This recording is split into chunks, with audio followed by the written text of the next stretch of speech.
Hi, I'm Randy Clark, and I am the leader of an apostolic network called the Apostolic Network of Global Awakening, and it's my privilege to be speaking to the Eternal Wall of Answered Prayer group and the work that you're doing throughout Europe and Great Britain. And I want to talk to you on the subject of the importance of testimony, the power of the testimony, and why there is a connection between testimony and God's glory. The number one way, I did a study years ago, and the number one way that God's name is glorified, or the word glory or glorified appears in the Bible in both Hebrew and Greek, Old and New Testament, is in relationship to what God does is the number one way. And at the very top was signs and wonders, healing and miracles, which is signs and wonders, healing and miracles. They go together. And the only thing that came close to the number of times the word glory is mentioned in the Bible is the cloud of glory in Exodus, the fire, a pillar of fire by night and a cloud by day. And in the Old Testament, that's the one that has the most reference to glory. And in the New Testament, like I said, it's signs, wonders, healing, miracles. In addition to those deeds, or when those things happened, the second way God gets glory is when those things are told. The testimony of what God has done is a major way God receives glory. So if, and this is really important for England and much of Europe, Australia, New Zealand, because in those countries, there's what's in Australia and New Zealand called, and I think maybe England as well, the tall poppy syndrome. That you don't want to stand out above others, because if you do, people are going to come and cut you off.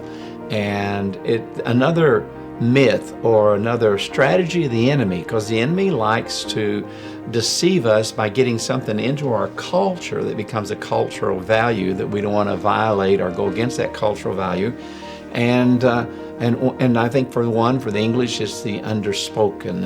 It's the saying things less, making something not as great as it actually was, to speak of it in a we think a more humble way. But when God's the one who did it, it takes away from His glory and the ability for the testimony that we are sharing to build faith in others for God to work in their life. There's a difference in a way of giving a testimony. If we use the active voice, like I prayed for someone and they were healed. God used me to heal somebody. In these active ways of saying it, we get the glory. And that's not the way you want to give a testimony. The way you want to give a testimony is in the passive voice, God used me for His glory. God used me to heal somebody. Where the person that gets the glory is God. And in saying it that way, it's not our power, your power, it's God's power. It may have come through us, but it came from God to us and then through us to the other person. So it's not our source. We're not the basis of that power. God is.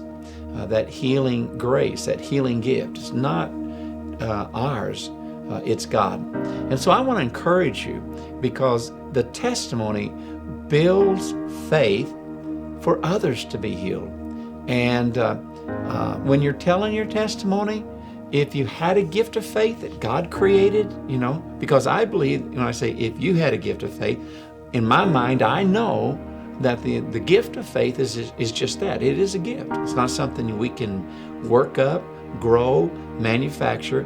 We can have a greater measure of faith that it usually does work with our study of the Word, our prayer, our leaning into God, trying to be close to God, our experience with God. Our prayer, our faith can grow. It's metron, it's measured. Paul said if you're going to prophesy according to the measure of your faith. And so the measure of faith can grow as we hang out with God, and they can tell that we have been with Jesus because of what God's doing through us.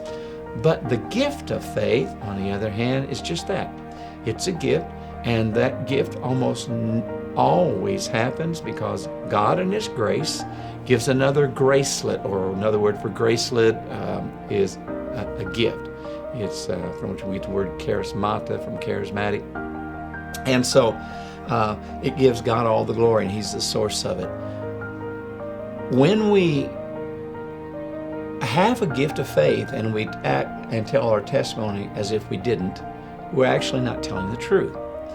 When we really were afraid and weren't sure, when we were actually praying for the person, and when we had maybe a mixture of doubt with us, and then we tell the testimony after they were healed as if there were no doubt and we did not, we're not afraid, that's actually not a true representation of the truth either.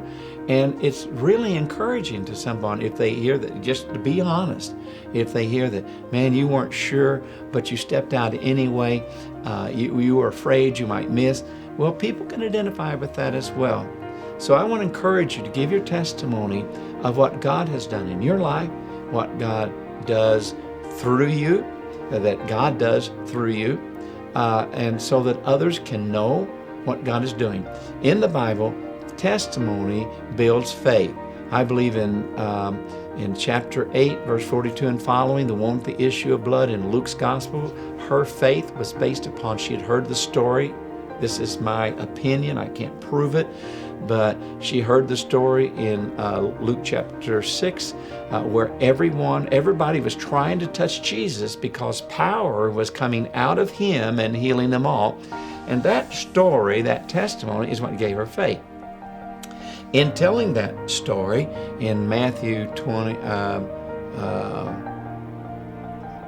it says in Matthew's version, I forgot now exactly what chapter it's in, but in Matthew, I think it's 10, verse 12 or something like that, it says that she said to herself, if I can only touch Him, I'll be healed. Well, that saying, if I can only touch Him, I think, was based upon the story she had heard that everybody that was touching Jesus, power was coming out of Him and healing them all. And then when we get to a little later in Matthew 14, the last 2 or 3, 4 verses, when the people of the land of Gerasenes realized that it was Jesus, they sent people throughout all of the region, and the people brought to Jesus the sick and those who need to be healed, and they begged Jesus. This is exactly what it says. And by the way, in both Matthew and Luke's gospel, the one with the issue of blood, it says a little detail. She touched the edge of His cloak, or as King James says, the hem of His garment. Now, when Jesus gets in Matthew 14 to the land of the Gerasenes, it says they begged Him to just let the people touch the edge of His cloak. So I believe the faith, and there was such a massive healing that took place there, but I believe the faith for that and the request was related because someone had been there and had heard, or somebody that had been there when the woman healed the issue of blood, and she gave her testimony publicly where she explained why she touched Him and how she'd been healed. Someone heard it and had gone back to the land of the Gerasenes and had told that story, and that's why they were asking in that way. So testimonies are important. And the enemy likes to give these lies, these cultural mores, these cultural myths that we don't want to be the tall poppy. If you're humble, you won't draw attention to yourself. But just not you. I don't want you to draw attention to yourself other than your weakness, your, whatever it is that really was, or your sickness before you were healed. I want you to draw the attention to the God who healed you. And in giving the testimony, and the more we give the testimony, the more people give the testimonies, the more faith is going to rise in the community in which we live, where those testimonies are being told. So as you pray that the people of Europe, the people of England, will be a people who are willing to humble themselves enough that they will face their fear of speaking in public, give the testimony that they know to be true. And by the way, the story you tell doesn't have to be that God used you. Any story that you hear and you know it's true, You know the person, you know the person who prayed for them, you know the family, they told you, you know, that's your story. You can tell it. You don't have to say, God used me. You say, you know, I want to tell you what I just heard God did, so that God would receive glory and the church would be strengthened and we would have our faith encouraged. God bless you. I hope you feel encouraged to share your story.